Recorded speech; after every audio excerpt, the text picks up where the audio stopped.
கொண்டாடப்பட வேண்டிய கலைஞன் அப்படின்னா என்ன கேட்டால் கமலஹாசன் தான் சொல்லுவேன். சினிமாவில் வந்து உங்களுக்கு வந்து ரெக்கமெண்டேஷன் வேலைக்கே ஆகாது சார். அப்போ வேடிக்கையாக நானும் சரசாரம் பேசுகிறப்போ என்ன வெங்கடேஷ் அடுத்து நீங்கள் டைரக்டர் ஆகும்போது உங்கள் படத்துக்கு யார் ஹீரோன்னு பேசும்போது நீங்கள் ஹீரோ இல்லை சார்மே. விஜய் சார் சொன்னார் இவ்வளோ பெரிய மாஸ்க் அது எனக்கு செட் ஆகுமா அப்படின்னாரு. 2 போட்டுக்கலான்றப்போ இல்லைன்னு சொல்லி விஜய் சார் வந்து நேரடியாக குதிச்சார். இன்னும் படத்தில் அந்த காட்சி இருக்குது. சிம்பிளாக மாஸ் மகாராஜா வந்து இன்றைக்கி வந்து விஜய் சார் தான். அதில் எந்த நோ மோட்டும்.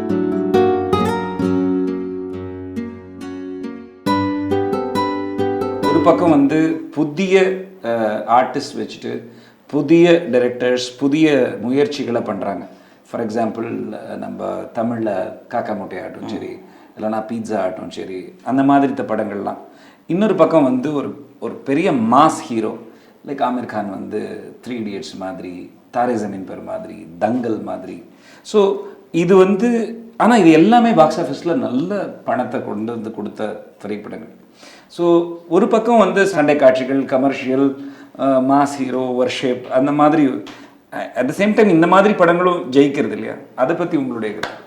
நம்ம ஊர்லேயும் அமீர் கான் மாதிரி இருக்கார் சார், கமலஹாசன் சார் இருக்கார். ஆமாம் சார், கண்டிப்பாக கமலஹாசன். ஆனால் நீங்கள் சொன்ன ஃபார்முலா, அதாவது ஒரு ஆக்ஷன் படம் நடந்துகிட்டே இருக்குன்னா ஒரு பக்கத்தில் ஒரு காமெடி படம் இல்லைன்னா அது மாதிரி அவர் வேற மாதிரி முயற்சி பண்ணிகிட்டே இருப்பார்.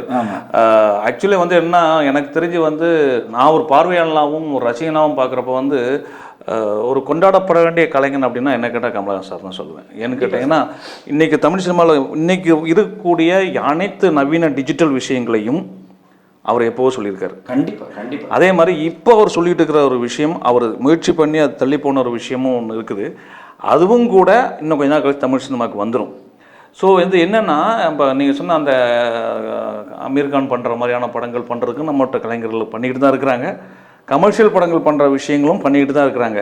இங்கே ஒரே விஷயம் என்ன கேட்டிங்கன்னா, எதை வச்சாலும் மையப்புள்ளி வந்து வியாபாரம்னு வந்துடுது சார். அந்த வியாபாரம் வந்துறதால அதை சுற்றி தான் போவாங்க. இப்போ பெரிவேஸாக ஒரு காம்பினேஷன் ஹிட்டு கொடுத்ததுன்னா அந்த காம்போல அடுத்த படம் பண்ணால் அதை விட பிஸ்னஸ் ஜாஸ்தின்னு தான் இன்றைக்கி போவாங்க. இதுதான் வந்து நிதர்சனமான உண்மை.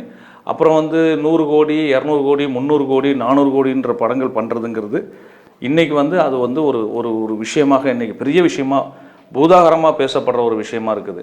அட் த சேம் டைம் அந்த பக்கம் பேரலாக பார்த்தா இப்போ காக்கா மூட்டை ஆகட்டும், பீஸா, இந்த மாதிரி புது முயற்சிகள் படங்களும் சக்ஸஸ் ஆகிட்டு இருக்கு. ஆனால் ரெண்டுக்குள்ள வித்தியாசம் என்னென்னு கேட்டிங்கன்னா, குறைஞ்சபட்சம் ஒரு 70லிருந்து 100 சின்ன பட்ஜெட் படங்களில் தான் ஒரு காக்கா மூட்டையோ ஒரு பீஸா வருது சார். அப்போ அந்த 98 அல்லது 96 படங்கள் 95 படங்கள் எல்லாமே. அப்போது ஒரு பீஸா ஓடனோன்னா அந்த பீஸா பார்த்துட்டு அந்த பேட்டர்னில் ஒரு 50 படம், பீஸா பட்ஜெட்டில் ஒரு 50 படம், ஆக 100 படம் எடுக்கிறாங்க. கதை இருக்கா இல்லையாங்க? இல்லை, கதைலாம் பண்ணுறாங்க சார். ஆனால் என்னென்னா ஒரு பீஸா பண்ணுறதுக்காக எடுத்துக்கொண்ட முயற்சி பீஸா புதுசு கதை. அப்போ வந்தப்போ அந்த கதையை அந்த கதை ப்ரெசென்ட் பண்ணது, அப்புறம் அதில் நடித்த விஜய் சேதுபதி எல்லாமே புதுசாக இருந்தது. அதுக்கப்புறம் நீங்கள் கொஞ்ச நேரம் தள்ளி பார்த்தீங்கன்னா ரொம்ப நாள் கழித்து வேற ஒரு படத்தை தான் நீங்கள் சொல்ல முடியும். அங்கேருந்து கொஞ்ச நேரம் ரொம்ப நாள் கழிச்சு இன்னொரு படத்தை சொல்ல முடியும், சின்ன பட்ஜெட் படத்தில். அதுக்கப்புறம் தான் காக்கா முட்டைக்கு வருவீங்க. ஸோ வந்து பட்ஜெட் படங்களில் ஒரு 1.5 கோடி 2 கோடியில் ஒரு படம் பண்ணுறன்றப்போ அதற்கான கதை தேடல்கள், அதற்கான பிஸ்னஸ் தேடல்கள், அந்த படத்தை தயாரிக்கிறதுக்கு தனியான டேஸ்ட் உள்ள ஒரு தயாரிப்பாளர். நான் பல இன்டர்வியூவில் சொன்ன ஒரு விஷயம் சார், என்ன சொல்லுவேன்னு கேட்டிங்கன்னா, சேது தயாரிப்பாளர் கந்தசாமின்னு ஒருத்தர், உங்களுக்கு தெரிஞ்சிருக்கணும் நினைக்கிறேன். ஆமாம், ராஜ்கண்ணு சார் தான் 16 மைலுடைய தயாரிப்பாளர். அதுக்கப்புறம் வந்துட்டு வேறு என்ன படம் சொல்லுவீங்க அந்த மாதிரி? இப்போ உதாரணம் அந்த 2 படம் நான் டக்குன்னு ஞாபகத்து ஒரு தடவை ஆகிறதுக்கு EM இப்ராஹிம் அவங்க தானே சார் முதல் ரசிகர் அந்த படத்துக்கு. அதுக்கு தானே ஊரே கொண்டாடிச்சு. அன்னைக்கிளிக்கு பஞ்சு அருணாசலம். ஆமாம், ஓகே. அவர்கள் தான் முதலாக இந்த கதை ஜெயிக்கும், இந்த கதை ஓடுன்னு கண்டுபிடிச்ச முதல் ரசிகர் அவர். அஃப்கோர்ஸ் அப்படி கூட இல்லை, ஒரு படம் எடுக்கணும்னு வந்தார், இந்த டைரக்டர் நல்ல கதையை சொல்லி எடுத்தார்னு வச்சா கூட அந்த தயாரிப்பாளர்கள் எங்கே இன்றைக்கி இண்டஸ்ட்ரியில்? ஏன்னா அவர்கள் அடுத்தடுத்து செய்யக்கூடிய படங்களை தவறு பண்ணிட்டாங்க. அடுத்தடுத்து பண்ணக்கூடிய வியாபாரங்களில் தவறு பண்ணியிருக்கலாம், அதுக்கு அடுத்தடுத்து அவங்க எடுத்த படங்களில் எடுக்கக்கூடிய விஷயங்களை தவறு பண்ணியிருக்கலாம். ஸோ ஒரு நல்ல கதையை செலக்ட் பண்ண தயாரிப்பாளரால் அடுத்து கண்டினியூஸாக ஜெயிக்க முடியல. அடுத்த படங்களை அவங்க பண்ணப்போ தப்பு எங்கேயோ ஒரு மிஸ்டேக் நடந்திருக்குது. அதை மார்க்கெட்டிங்லேயோ இல்லை கதை செலெக்ஷன்லேயோ எங்கேயோ தப்பு ஒன்று நடந்திருக்குது. ஸோ இந்த சினிமாவில் நீங்கள் சொல்லக்கூடிய அந்த மாதிரி முயற்சிகள் நடந்துக்கிட்டே இருக்கும் பட்சத்தில் ஏதோ ஒன்று கிளிக் ஆகுனா அது கதையா இல்லை அந்த டயத்தில் ரிலீஸ் ஆன டைமா? நிறைய சொல்லுவாங்க, நல்ல படம் சார், ரிலீஸ் ஆன டைம் தப்பாக போச்சு சார் அப்படிம்பாங்க. யோசிச்சு பார்த்தால் அது ஒரு வகைகள் அதுவும் உண்மையாக தான் இருக்கும். அப்போ எல்லாம் தாண்டி என்னெல்லாம் சொல்லியிருந்தாங்க கேட்டிங்கன்னா, கட்டம் சரியில்லைப்பா, நேரம் சரியில்லை அப்படின்னு ஒரு விஷயத்துக்கு வந்துடுவோம். அட் லாஸ்ட் நம்மளே தேத்தி கொடுக்குற விஷயம் வந்து கட்டம் சரியில்லை, நேரம் சரியில்லைன்னு ஒரு பக்கம் யோசித்து பார்க்கும்போது அதுவும் சரிதானோ அப்படின்னு தோணும். நான் முன்னாடி ஒரு படத்துக்கு அசிஸ்டன்ட் டேரக்டர் ஒர்க் பண்ணும்போது ஒரு படத்துக்கு நான் தான் டைலாக் காப்பி எடுப்பேன் சார். ஹீரோ நாத்திகன், அவன் வந்து ஹீரோயின் கூட, ஹீரோயின் வந்து பிரச்சனையில் மாட்டிகிட்டு இருக்கா, அவளுக்கு ஹெல்ப் பண்ணுறதுக்காக ஹீரோ போகிறான். கூட நடந்து போகும்போது எனக்கு இன்னும் அந்த வசனம் மறக்க முடியாத வசனம். நடந்து போகிறப்போ ஒரு கோவில் வரும், இன்னும் ஹீரோ நின்று அந்த கோவிலில் பார்த்து கன்னத்தில் போட்டுக்குவோம். இன்னும் ஹீரோயின் கேட்பா, உங்களுக்கு தான் சாமி மேலாம் நம்பிக்கை கிடையாது அப்படிங்கும்போது இப்போ ஹீரோ சொல்லுவான், நடக்கக்கூடாதெல்லாம் நடக்கிறப்போ நம்பக்கூடாதெல்லாம் நம்ப சொல்லுது. இந்த வசனம் வந்து கலைஞர் கருணாநிதி. நான் தான் அந்த படத்துக்கு வந்து காப்பி பண்ணுறேன், நியாயத்தை ராசின்னு போட, அதுதான் டைலாக் காப்பி அப்படின்ட்டேன். டைரக்டர் என்னப்பா அப்படின்னாரு. இல்லை சார் செம டைலாக் அப்படின்னாரு. இதுதான் வந்து நான் அந்த சொல்லிட்டு இருந்த ரிலேட்டடாக சொல்கிறேன் நான். ஸோ அங்கே சுற்றி எங்கே சுற்றி கடைசி என்ன பண்ணிடுவாங்கன்னா, சரி ஏதோ ஒன்று சினிமாவில் எல்லாத்தையும் தாண்டி ஏதோ ஒன்று வேணும் அப்படின்னு. நான் என்ன சொல்கிறேன்னா, எல்லாமே யோசித்து பண்ணணும் சினிமா பண்ணுறப்போ. அதாவது வந்து பட்ஜெட், அவனுடைய மார்க்கெட்டிங், பண்ணக்கூடிய ஹீரோ லெவல், இது எந்த லெவலுக்குள்ளே பண்ண நல்லாயிருக்கும். இந்த பட்ஜெட்டில் இப்போ நான் வந்து ஒரு சின்ன பட்ஜெட்டில் படத்தை ஃபீல் பண்ணிட்டு நான் வந்து வேற ஒரு பெரிய பிரம்மாண்டமான டைரக்டரை பார்த்து ஃபீல் பண்ணிவிட்டு, இல்லை சமீபத்தில் வந்து பிரம்மாண்டம் ஒன்று ஒரு படத்தை பார்த்துட்டு நான் ஃபீல் பண்ணிட்டு பண்ண. இந்த படத்துக்கு என்ன நியாயமோ, இந்த படத்துக்கு என்ன உண்டோ அதை பண்ணால் அதற்கான ரிசல்ட்டும் அதற்கான இதுவும் வந்துடும். அதில் சேவாக அது அதை சேவ் பண்ணி கொடுத்து நீங்கள் போயிருங்க. நீங்கள் வந்து அந்த ஒரு படத்துலேயே இதாகணும் அதுலாம் நீங்கள் யோசிக்க வேண்டிய அவசியமே இல்லை. அதை சுருக்கமாக சொல்கிறதா கீதை தான் சார், கடமையை பலனை எதிர்பார்க்க. உங்களுடைய படங்களுடைய வெற்றிக்கு நீங்கள் மெயினாக அதை வந்து அசோசியேட் பண்ணுறது என்ன? அதாவது நிறைய விஷயங்கள் ஒரு திரைப்படத்தில் ரொம்ப இம்பார்ட்டண்ட். முக்கியமாக டீம் ஒர்க்கு, எல்லாரும் சேர்ந்து பண்ணால் தான் அது நடக்குங்கிறது ஒன்று இருக்குது. பட் ஃபஸ்ட்டு முதன்மை நிலையை கொடுக்கணும் அப்படின்னு இருந்தால் திரைக்கதைக்கு கொடுப்பீங்களா, இல்லை ஆக்ஷனுக்கு, இல்லை மாஸ் என்ட்ரி, எதுக்கு உங்களுடைய முழு கவனம் இருக்கும்? அதான் முதல்ல என்னுடைய கவனம் இருக்குது திரைக்கதை தான். ஃபஸ்ட்டு கவனம். ஒரு மோசமான கதைக்கு சார் ஒரு நல்ல திரைக்கதை வெற்றியை கொடுத்துரும். ஒரு மோசமான கதைக்கு ஒரு நல்ல திரைக்கதை வெற்றியை கொடுத்துரும். ஒரு நல்ல கதைக்கு ஒரு மோசமான திரைக்கதை தோல்வியை கொடுத்துரும். இதுதான் உண்மை. இது வந்து நீங்கள் நல்ல திரைக்கதைக்கு மிகப்பெரிய பேர் போன நிறைய பேர் ஜாம்பவான்லாம் சினிமாவில் இருக்கிறாங்க, இருந்துகிட்டு இருக்கிறாங்க. அவர்கள் கேட்டாலே அவங்க சொல்லக்கூடிய இது நான் சொன்னது கரெக்டுன்னு தான் சொல்லுவாங்க. 100க்கு 90 பேர் அல்லது 95 பேர் கரெக்டுமாங்க. அதான் என்னுடைய தீசிஸ். அதாவது நல்ல கதையை நீங்கள் வந்து ஒரு மோசமான திரைக்கதையால் அந்த படத்தை தோல்வி அடைய வச்சிடலாம். ஒரு சுமாரான கதையை ஒரு நல்ல திரைக்கதையில் ஜெயிக்க வச்சிடலாம். இல்லை வந்த கதையை கூட ஏற்கனவே வந்த கதை தானே அப்படின்னா அது வேற ஒரு பேட்டில் ஜெயிக்க வச்சிடலாம். திரைக்கதை ரொம்ப இம்பார்ட்டன்டான விஷயம் சினிமாவுக்கு. அதனால தான் சினிமாவில் அந்த செக்டர் வந்துச்சு. கதைக்கு அப்புறம் திரைக்கதைன்னு ஒரு விஷயம் வந்தது காரணம் அது ரொம்ப முக்கியமான விஷயம். திரைக்கதை ஸ்க்ரீன் பிளே வந்து வெரி வெரி இம்பார்ட்டன்ட். ஹாலிவுட் படங்கள்லாம் 3-4 பேர் உட்காந்து பண்ணுறாங்க. அந்த திரைக்கதைக்கு தான் சார் ஃபஸ்ட்டு இம்பார்ட்டன்ட் கொடுப்பேன். அதுக்கு அடுத்து நான் கொடுக்குற இம்பார்ட்டன்ட் பட்ஜெட் சார். அது ரொம்ப முக்கியமான விஷயம் பட்ஜெட். அதுக்கப்புறம் தான் ஹீரோ, அதுக்கப்புறம் தான் இசையமைப்பாளர், அதுக்கப்புறம் தான் சக டெக்னீஷியன்கள், அதெல்லாம் பார்ப்பேன். இந்த கதைக்கு சரியான திரைக்கதை அமைக்கப்பட்டிருக்குதா, சரி ஓகே இப்போ ரெடி ஆகிடுச்சு, இந்த பட்ஜெட்டில் எடுத்தால் தான் பிஸ்னஸ் ஆகும். நமக்கே தெரியும். முதல்ல ஒரு 3-4 படங்களுக்கு நான் பண்ணுறப்ப எனக்கே தெரியாது வச்சுக்கோங்க. அஃப்கோர்ஸ் 3-4 படங்கள் 5-6 படங்கள் ஒரு 7-8 படங்கள் வரை கூட நமக்கு பட்ஜெட் பற்றி தெரியாது. ஒரு லெவலுக்கு அப்புறம் நம்ம அதை கற்றுக்க வேண்டிய கட்டாயத்துக்கு சினிமா தள்ளப்பட்டிருக்கு இன்றைக்கி. நமக்கு தெரியும் நம்ம பண்ணுற படம் என்ன பட்ஜெட்டில் பண்ணுறோம், இது என்ன மாதிரி போய் ரீச் ஆகும், இந்த படம் என்ன மாதிரி பிஸ்னஸ் ஆகும், இந்த படத்தை எப்படி போய் நம்ம போய் கொண்டு போய் மார்க்கெட்டிங் பண்ண போகிறோன்ற விஷயம் வரைக்கும் யோசிச்சுக்கிட்டோம்னா அது இந்த திரைக்கதை தான் எப்பவுமே இம்பார்ட்டன்ஸ் கொடுத்து பண்ணிட்டு இருந்தேன். சமீப காலங்களில் என்னுடைய கான்சன்ட்ரேஷன் கொஞ்சம் அந்த பக்கம் பட்ஜெட். அப்போது நான் ரொம்ப நாளைக்கு முன்னாடி அதை ஃபாலோ பண்ணிகிட்டு இருக்கிறேன். நிறைய பேர் எனக்கு சொல்லுவாங்க நான் ப்ரொடியூசர்ஸ், டைரக்டரு, மினிமம் கேரண்டி டைரக்டரும்பாங்க. அதுக்கான காரணமே இந்த பட்ஜெட்டை மைண்டில் வச்சு பண்ணுறது தான். இந்த படத்தை இந்த பட்ஜெட்டில் பண்ணால் தான் நடக்கும், அது எந்த ஹீரோ நடித்தாலும் நமக்கு தெரிஞ்சிடும், இந்த ஹீரோக்கு இந்த இவ்வளோ தூரம் போகும், நம்ம இதுக்குள்ளே முடிச்சிட்டோம்னா சேஃப்டியாக இருக்கும். அந்த ஒரு மனநிலைமைக்கு நான் ஹீரோட்டையும் பேசி கூப்பிட்டு வந்துடுவேன். சார் நமக்கு இப்படி தான் சார் நிலைமை, இப்படி பண்ணால் சரியாக வரும் சார். அது எனக்கு 100க்கு 95% எனக்கு சரியாகவே அமைஞ்சிருக்குது. ஒரு சில விஷயங்கள் நான் சொன்ன ரீசனாக இருக்கலாம். எனக்கு சுமாராக போன படங்கள் நீங்கள் பார்த்தா கூட திரைக்கதை நல்லாயிருக்கும். நான் அந்தளவுக்கு தான் கான்சன்ட்ரேட் பண்ணியிருக்கேன். நல்லா தானே சார் இருந்துச்சு, வர ஹீரோ தப்போ ரிலீஸ் டைம் தப்போ தான் சொல்லியிருக்காங்க நிறைய பேர்.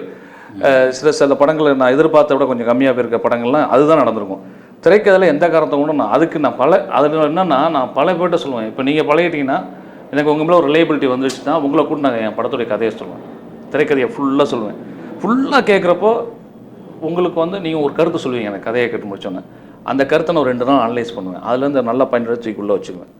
திரைக்கதை பல வீடும் சொல்லப்பட்டும் பகிர்ந்து கொள்ளப்பட்டும் மெருகேற்றினால் அதுவே நமக்கு பாதி பலத்தை கொடுத்துரும். நீங்கள் உங்களுடைய ஆரம்ப கட்ட வாழ்க்கையில், அதாவது நீங்கள் எப்படி வந்து ஒரு ஆக்ஷன் ஃபிலிம் மேக்கராக இருக்கணும் அப்படிங்கிற கனவை எப்படி கண்டீங்க?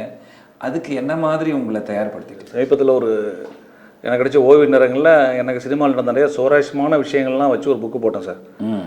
விக்னேஸ்வரையா நான் அப்படின்னு புக்கு போட்டேன். அந்த புக்கு நல்ல ரெஸ்பான்ஸ் வந்தது. எழுத்தாளர் எஸ் ராமகிருஷ்ணன் சார் கூட்டு பாராட்டினார். அப்புறம் வந்து கேமராமேன் செழியன், இவர்களாம் எனக்கு வந்து சினிமாவில் தெரியுமே தவிர பெர்சனலாக எனக்கு அவங்க பழக்கம் கிடையாது. அவங்களாம் அந்த புக்கை படிச்சுட்டு பாராட்டினாங்க. குறிப்பாக நிறைய உதவி இயக்குநர்கள், அப்புறம் சினிமாவில் இருக்கக்கூடிய நிறைய இயக்குநர்கள் எனக்கு ஃபோன் பண்ணி அந்த புக்கை பார்த்து பாராட்டினாங்க. அந்த புக்கில் நான் எழுந்த ஒரு விஷயம்தான் நீங்கள் உங்களுடைய கேட்ட கேள்விக்கு ஆன்சர். முதல்ல நான் அடிக்கடி சொல்லுவேன், சினிமா நாம் சினிமாவுக்குள்ளே வர்றோம் அப்படிங்கிறப்போ நடுவில் பீரியட் அசிஸ்டன்ட் டைரக்டர் வாய்ப்பு கேட்ட வந்த எல்லாத்தையும் நான் சில பேர் சேர்த்துருக்கேன் இன்டர்வியூ வச்சு. நான் முதல்ல கேட்ட கொஸ்டின் அவங்ககிட்ட, உனக்கு சினிமா எதனால் ஈர்க்கப்பட்டது, எப்போ ஈர்க்கப்பட்டாய் சினிமாவுக்கு? நான் நிறைய துறையில் இருக்காங்க, நிறைய துறை இருக்குது சார். சம்பாதிக்கிறதுக்கோ இல்லை நம்ம ஒர்க் பண்ணுறதுக்கோ நிறைய துறைகள் இருக்குது. இன்றைக்கும் நம்ம பார்க்குறோம், சினிமாவில் இருக்கிறவங்கள விட நிறைய தொழிலதிபர்கள், சம்பாதிக்கிறவங்க, ரியல் எஸ்டேட்டில் இருக்கிறவங்க, பெரிய பெரிய ஆட்களும் இருக்காங்க. சினிமாக்காரங்களே அவங்கள்ட்ட போய் சார் அப்படின்ற செலிபிரிட்டிஸ் உட்காந்து இருக்கிறவங்க பார்த்துட்டு தான் இருக்கிறோம். ஸோ இது இஸ் நாட் சம்பாதிக்க வந்த ப்ரொஃபஷன் கிடையாது. இங்கே வந்ததுக்கப்புறம் நமக்கு வருமானம் வரலாம். ஆனால் முதல்ல உனக்கு உள்ளே ஏற்படுற அர்ஜி காரணம் என்ன, அதை ஃபஸ்ட்டு நீ தெரிஞ்சுக்கணும். ஒரு ரோல் மாடல், இன்ஸ்பிரேஷன் ஒரு சில பேர் இருக்கலாம். ஆனால் எங்கள் சித்தப்பா பையன் சினிமாவில் இருக்கிறான், அவனை பார்த்து நான் சினிமா கிளம்புறேன், என் பக்கத்து வீட்டில் ஒருத்தர் இருந்தான், அவன் சினிமாவில் இருக்கிறான், அவன் சினிமாவில் போய் இதாகிட்டான், அதை பார்த்து அப்படி வரக்கூடாது. அது நமக்குள்ளே தெரியும். சினிமா நமக்குள்ளே ஒரு ஃபயர் சின்ன வயசுலேருந்தே வந்திருக்கும். தனக்குள்ளே அது எரிஞ்சிகிட்டே இருக்கும், அது தெரியும், அந்த ஜுவாலை தெரியும். ஸோ அப்போ அந்த ஜுவாலை தர்றப்போ நமக்கு ஒரு இன்ஸ்பிரேஷன் யாராவது ஒருத்தர் தெரிவாங்க சினிமாவில். நமக்கு சம்மந்தமே இருக்காது, அவங்க ஒரு இன்ஸ்பிரேஷன் எடுத்துக்கலாம். நிறைய பேர் இங்கே சில பேர் நான் பார்த்துருக்கிறது எப்படின்னு கேட்டிங்கன்னா, சொந்தக்காரனோ, நண்பனோ, பக்கத்து வீட்டுக்காரனோ, எதிர்த்து வீட்டுக்காரனோ, இல்லை டிஸ்டன்ஸ் ரிலேஷனோ யாராவது ஒருத்தர் சினிமாவில் போய் அவங்க ஜெயிச்சிருப்பாங்க, சாதிச்சிருப்பாங்க. அதை பார்த்துட்டு நம்மளும் அவங்கள மாதிரி வரணும்னு இவங்க கிளம்புவாங்க. ஆனால் இவங்க அதற்கான குவாலிஃபிகேஷன் இருக்குதா, நம்ம நிறைய பார்த்துருக்கோமான்ற தனக்குள்ளே தெரிஞ்சிட்டு வரணும்.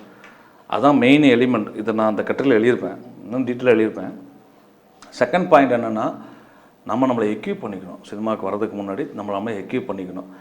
அந்த நம்மளை எக்யூப் பண்ணிட்டோம், நமக்கு ரெடியாக இருக்கிறோம் அப்படின்ற விஷயம் நமக்கு எப்படி தெரிய வரும் அப்படின்னா, சினிமாவில் நீங்கள் முதல்ல மற்றவர்களோட சகஜமாக பழக ஆரம்பிக்கணும், அவங்களோட இன்ட்ராக்ஷன் பண்ண ஆரம்பிக்கணும். இப்போ நான் வந்த காலத்தில் சினிமாவில் கையெழுத்து ரொம்ப முக்கியம். அசிஸ்டன்ட் டைரக்டராக போய் சான்ஸ் கேட்கும்போதெல்லாம் கையெழுத்து நல்லா இருக்குமா கேட்பாங்க. என் கையெழுத்து நல்லாவே இருக்காது. அப்போ நான் யோசிக்க ஆரம்பித்தேன், சினிமாவில் கதை சொல்கிறத விட நான் நிறைய சிறுகதைகள்லாம் எழுதியிருக்கேன். நான் சிறுகதையில் இருக்கேன். நான் இப்போ கூட உங்களுக்கு நீங்கள் டைம் கொடுத்தீங்கன்னா உங்களுக்கு இங்கே ஒரு மணி நேரம் ஒரு கதை சொல்லுவேன். அந்த அளவுக்கு எனக்கு நல்ல இன்ட்ரெஸ்டிங்காகவே கதை சொல்லுவேன். அப்போ நான் என்ன பண்ணிட்டேன், போய் அப்போ நம்ம ஊரில் ரெட்டைக்கோடு நோட்டும்பாங்க, அந்த டபுள் ஸ்கொயர் நோட்டு, அதை வாங்கி நான் கையெழுத்து எழுதி பழகினேன். ஒரு 1.5 மாதம் எழுதி பழகி என் கையெழுத்து அப்புறம் கோடு இல்லாத நோட்டில் எழுத பழகி நல்லாயிருக்கு, உருண்டையாக உருட்டி நல்லா எழுதுனதுக்கப்புறமா ஹேண்ட் ரைட்டிங் நல்லாயிருக்கும் சார்னு போய் தான் நான் அசிஸ்டன்ட் டைரக்டர் சேர்ந்தேன். ஹேண்ட் ரைட்டிங் தான் அப்போ ஃபஸ்ட்டு குவாலிஃபிகேஷன். அசிஸ்டன்ட் டைரக்டர் சேர்ந்தேன் ஹேண்ட் ரைட்டிங். இப்போ என்னன்னா அதே இது கொஞ்சம் மாறி இன்றைக்கி இருக்கிற டெக்னாலஜியில் இம்ப்ரூவைஸ் ஆகி டிடிபி இன்றைக்கி உதவி இயக்குனர் சேரணுமா, ஃபர்ஸ்ட் ஆஃப் ஆல் நீ உனக்கு தமிழ் டிடிபி தெரிஞ்சிருந்தால் அது ஒரு குவாலிஃபிகேஷன். அடிஷ்னலாக இங்கிலீஷ் தெரிஞ்சால் இது எக்ஸ்ட்ரா குவாலிஃபிகேஷன். அப்புறம் உனக்கு இங்கிலீஷ் பேச தெரிஞ்சால் அது அடிஷ்னல் குவாலிஃபிகேஷன். இன்றைக்கி ஒரு விஷயம் உனக்கு ஒரு விஷயத்தை சர்ச் பண்ணி டவுன்லோட் பண்ண தெரிஞ்சிருந்தால் அடிஷ்னல். இதெல்லாம் தான் இன்றைக்கி சினிமாவில் முக்கியம். இது எனக்கு தெரியுது சார்.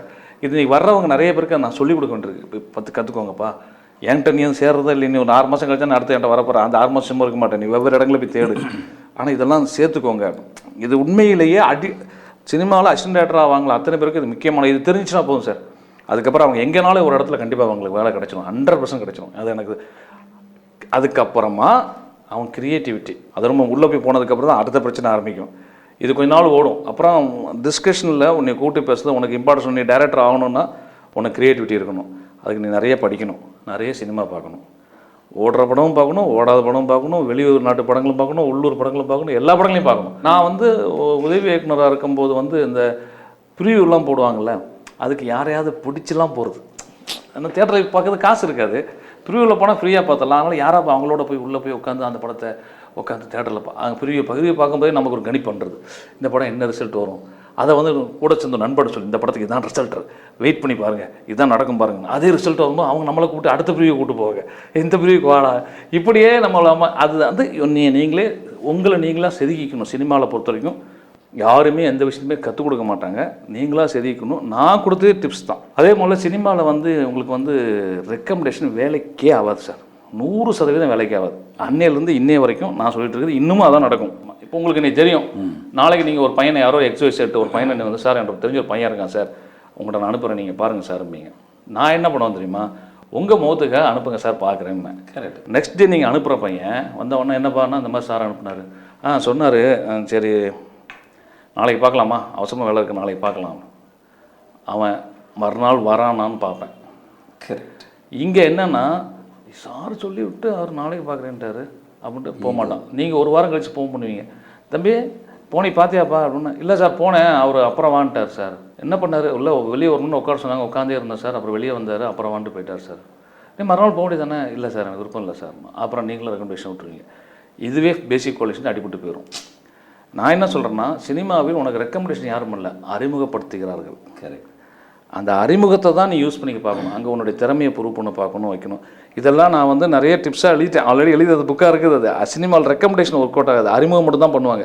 அந்த அறிமுகத்தை நீ எப்படி யூஸ் பண்ணிக்கிறேன்னு பாட்டுக்கொண்டு நிறைய இந்த சொல்லியிருக்கேன். நானும் வந்தது இப்படி தான் சார். இப்போ நான் எதெல்லாம் சொன்னனோ இதையெல்லாம் நான் என்னுடைய ஆரம்ப காலத்தில் பயன்படுத்தினேன். என்னை வந்து போக சொல்லுவாங்க, அப்படியா நாளைக்கு பார்க்கலான்ருவாங்க, வந்துடுவேன், மறுநாள் போவேன், மறுநாள் வேணான்ருவாங்க, சரின்னு வந்துடுவேன். இப்போ சம்மந்தப்பட்ட சார் 4 தடவை போனேன், அவர் 4 கழிச்சு வர சொல்லியிருக்காரு, அவங்க போவேண்டான்ருவாங்க. என்னை யார் ரெக்கமெண்ட் பண்ணாங்களோ அவங்க போவேண்டான்ருவாங்க. அப்புறம் அவங்களே எனக்கு வேற ஒரு இடத்துல அறிமுகப்படுத்துவாங்க, அங்கே போவேன். அப்படி நான் வந்துட்டு அதுக்கு அந்த இடைப்பட்ட காலகட்டத்தில் விடாமல் படங்களை வரட்டி பார்க்குறது, அந்த படங்களுக்கு நானே விமர்சனம் எழுதுறது, அதுக்கப்புறம் அந்த படத்தை நானே அனலைஸ் பண்ணுறது, அப்புறம் தெரிஞ்சவங்க தெரியாதவங்க அத்தனை டிஸ்கஷன்லையும் உட்காருறது, கதையை பேசிகிட்டே இருக்கிறது. ஒவ்வொரு கதையை நம்ம வந்து கதைக்குள்ளே உட்காந்து இன்ட்ராக்ஷன் பண்ணி நம்ம எப்படி நம்ம சொல்கிற சீன்லாம் எப்படி வருகிறது, இப்படி இருந்த காலகட்டத்தில் தான் நான் டிஸ்கஷன் போன ஒருத்தர் என்னையை கூட்டு போனவர் தான் டைரக்டர் பவித்ரன். அவர் தான் வசந்தகல போராடுவேன் நான் ஒர்க் பண்ணுறேன். அந்த படம் தான் எனக்கு வந்து சினிமாவில் வந்து ஒரு டேர்னிங் பாயிண்ட்டை, ஒரு அசிஸ்டன்ட் டைரக்டராக டேர்னிங் பாயிண்ட்டை உருவாக்குறது.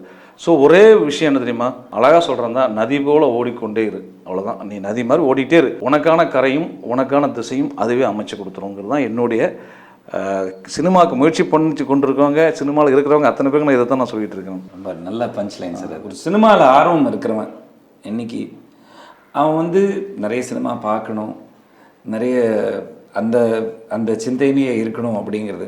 ஆனால் நம்மளுடைய இல்லங்களில் என்னடா சினிமான்னு சுற்றின்னு இருக்க, நீ வேறு ஏதாவது உருப்படியாக பண்ணக்கூடாதா, 1,00,000 பேரில் ஒருத்தன் தான் முன்னுக்கு வரான், ஸோ நீ எப்படி முன்னுக்கு வர போகிற, அண்ட் இவனுடைய பழக்க வழக்கங்கள் அதெல்லாம் எல்லாத்தையுமே தாக்குறது உண்டு.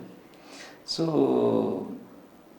இது பற்றி உங்களுடைய இந்த இந்த பேலன்சிங் பண்ணுறது எப்படி, என்ன வாட் புதுசாக ஒருத்தன் வரான், அவனுக்கு இது கன்ஃபியூஸ்டாக இருக்கான், சினிமாவில் பண்ணணும்னு நினைக்கிறான், ஆனால் இந்த மாதிரி ஒரு கருத்து வருது, அதை பற்றி இல்லை. அது ரொம்ப ஈஸியான ஒரு விஷயந்தான். நிறைய பேர் சொல்லுவாங்க, என்கிட்ட சொல்லுவாங்க, நீங்கள் சில விஷயங்களை வந்து ஏன் ஓப்பனாக சொல்கிறீங்க, நான் சொல்ல இல்லை இது சொல்லணும் வேண்டிய விஷயம் இருக்குது. பல பேர் இங்கே வந்து இது வந்து யாருக்குமே எந்த விஷயமே சாஸ்வதமாக எழுதி கொடுத்தப்பட்ட விஷயம் கிடையாது சார். அது எல்லா ப்ரொஃபஷன்லையுமே அதான். நம்பர் 1 நான் சொல்லிட்டு இருக்கிற விஷயம் என்ன கிடையாதுன்னா உழைப்பு. அது நீ எந்த துறை எடுத்துக்கிட்டாலும் 100% நீ உழைப்பை கொடுக்காமல் உன்னால் ஒரு ஸ்டெப்பு கூட எடுத்து வைக்க முடியாது. சும்மா நான் ஒரு இடத்துக்கு போகிறோம், இப்போ நம்ம ஒரு இடத்துல கம்பெனியில் சேர்றோம், அந்த கம்பெனியில் கொஞ்ச நாள் கழிச்சு நான் வெங்கடேஷன் கூப்பிட்றாங்கன்னா, இப்போ அங்கே இருக்க எல்லாருமே வெங்கடேஷன், அப்போ வெங்கடேஷ் அந்த கம்பெனிக்கு இம்பார்ட்டன்ட்னு நான் நினச்சிட்டேன்னா அங்கே வந்து என்னுடைய சாப்டர் க்ளோஸ் ஆக போகுன்னு அர்த்தம். நீ போனால் அந்த இடத்துக்கு இன்னொருத்தன் வருவான், ரமேஷ் வருவான், இல்லை கணேஷ் வருவான். உழைப்பு அங்கே மதிக்கப்பட்டு கொண்டிருக்கிறது தான் உண்மை. அந்த உழைப்பை வச்சு நீ அடுத்த ஸ்டேஜுக்கு போயிட்டு அந்த இடத்துக்கு இன்னொருத்தனை அனுப்புறது நான் அப்படின்ற எண்ணத்தில் நீ வந்து மைண்டில் ஏற்றிக்கக்கூடாது. ஸோ உழைப்பு தான் நான் சொல்லுவேன். அந்த உழைப்பு தான் சார் எல்லா இடத்துலையுமே கை கொடுக்கும். நீ அசிஸ்டண்ட்டாக இருக்கியா, லாஸ்ட் ஸ்டேஷனாக இருக்கியா, அசோசியேட்டாக இருக்கியா, டைரக்டராக இருக்கிறியா, நடிகனாக இருக்கிறியா, எதாக இருந்தாலும் அதுக்கான முழு உழைப்பை கொடுக்கணும். சினிமாவுக்காக முழுசாக உன்னை அர்ப்பணி, ஆனால் சினிமாவுக்காக உன் குடும்பத்தை நீ அர்ப்பணிக்க வேண்டிய அவசியம் இல்லையே. உன் குடும்பம் ஒன்றை சார்ந்து இருக்கிறன்ற கட்டாயத்தில் இருக்கும் பட்சத்தில் நீ என்ன பண்ணணும், ஃபஸ்ட்டு உன் குடும்பத்துலேருந்து எதுவுமே எதிர்பார்க்கக்கூடாது. உனக்கு வேண்டிய விஷயங்களை நீ பண்ணிக்கலாம். நான் பண்ணியிருக்கிறேன். ஆனால் வீட்டில் இருந்தால் டோஸ்னா விழுது, அதனால் ஓடி வந்துடும். அதான் சார், இப்போ என்னென்னா நான் சினிமாவில் சேர போகிறேன்ட்டு நீ நம்ம வீட்டுக்குள்ளே உட்காந்து 3 வேளை சாப்பிட்டுக்கிட்டு பேக்கெட் மணி வாங்கிக்கிட்டு சுற்றிட்டு நான் சினிமா போகிறேன்னு பண்ணி என்ன, அது இல்லை. சினிமா போகணுன்னு டிசைட் பண்ணு, சினிமாவுக்கு போ. அதுக்கு முன்னாடி நீ இன்னொன்று பண்ணலாம். நான் சினிமாவுக்கு ட்ரை பண்ண காலத்துலேயும் நான் பண்ணியிருக்கேன் பட்சத்தில் இன்றைக்கி நிறைய ஆப்பர்ச்சுனிட்டி இருக்குது சார், நிறைய ஆப்பர்ச்சுனிட்டி இருக்குது. நான் அப்போ வந்து ஒரு இடத்துல போய் வேலைக்கு சேர்ந்துட்டு நைட் டியூட்டியை போட்டுட்டு டேயில் போய் சினிமா வாய்ப்பு தேடுறது, அப்புறம் டே டியூட்டியை போட்டுட்டு அப்புறம் ஒரு வாரம் நைட் டியூட்டி கொடுப்பாங்க, அடுத்த வாரம் டே அந்த ஒரு வாரம் ஃபுல்லாக டே டியூட்டியில் என்ன பண்ணுவோன்னா அந்த நைட்டில் சினிமா எந்த கம்பெனி போய் நிற்க முடியாது, நான் நைட் டியூட்டி வரைக்கும் வைக்கணும். நானும் என்ன பண்ணுறோம், அந்த டே டியூட்டி ஃபுல்லாக செம்மையாக வேலை பார்க்குறது, முழுக்க முழுக்க. அப்போ மைண்டில் சினிமா இருக்காது, ஆனால் அந்த அந்த டே டியூட்டி முடிஞ்சு நைட் இருக்குங்களா அப்போ உட்காந்து கதை எழுதுறது, இல்லை செகண்ட்ஸ் போய் படம் பார்க்குறது, இப்படி என்னை எக்யூப் பண்ணிட்டு. ஆனால் வருமானம் ஒரு சைடில் வருமானம் வந்துருக்கு. ஏன்னா சினிமாவில் முதல்ல போய் உதவி இயக்குனர் சேர்ந்து பெருசாக வருமானம் கிடைக்காது சார், அன்றிலிருந்து இன்று வரைக்கும். அதுக்கப்புறம் தான் கொஞ்சம் கொஞ்சமாக ஒர்க் பண்ண ஆரம்பித்து நம்ம திறமையை பார்த்து மதிப்பை பார்த்து வேலையை பார்த்தா நம்ம வருமானம் கொடுக்க ஆரம்பிப்பாங்க. இன்றைக்கி வந்து சார் நிறைய வேலைகள் இருக்குது சார், அன்றைக்கி கிடையாது. இன்றைக்கி பார்த்தீங்கன்னா உங்களுக்கு ஏகப்பட்ட என்ன சொல்கிறது, பார்ட் டைம் ஜாப்னு சொல்லக்கூடிய விஷயங்கள் நிறைய இருக்குது. ஒரு டிரைவிங் தெரிஞ்சு நீ ஆக்டிங் டிரைவராக போயிடலாம், 4 hours டெய்லி நீ ஒர்க் பண்ணிட்டு நீ ஒரு சம்பாதித்த மாதிரி அடுத்த வேலைக்கு போயிடலாம். நீ ஆக்டிங் டிரைவர்ன்ற ஒரு விஷயம் வந்து இன்றைக்கி வந்து பல இடங்களில் வர ஆரம்பிச்சிச்சு. அப்புறம் டிடிபி தெரிஞ்சால் வீட்டிலேருந்து டிடிபி பண்ணி கொடுக்கலாம், ஒரு பேஜுக்கு 30 ரூபா ஒரு இடத்துல போய் பண்ணலாம். நீ வீட்டில் வந்து 20 ரூபாய்க்கு பண்ணி கொடுத்தா உனக்கு நிறைய ஆர்டர் வரும். ஆஃப் டே நீ வந்து டிடிபி பண்ணிட்டு போகலாம், இல்லை இரவு 6 மணிக்கு மேலே உட்காந்து டிடிபி பண்ணலாம். என்ன ஒரு விஷயம்னா நீ உழைக்க தயாராக இருக்கணும். சொகுசான வாழ்க்கை எங்கேயுமே கிடைக்காது. அதுதான் ஒரு இங்கிலீஷ்லையும் சொல்லுவாங்க, தமிழ்லையும் சொல்லுவாங்களோ, நோ பெயின் நோ கெயின். அதுதான் சிம்பிளான விஷயம். நீ வழிகளை வாங்கிக்கொள்ள தயாராக இருந்தால் உனக்கான வழிகள் தானாக திறக்கும். Super sir. ஸோ நீங்கள் முதல்ல பண்ண படம் மகாபிரபுன்னு சொன்னீங்க. சரத்குமார் சாரோட 4 படம் நீங்கள் பண்ணியிருக்கீங்க.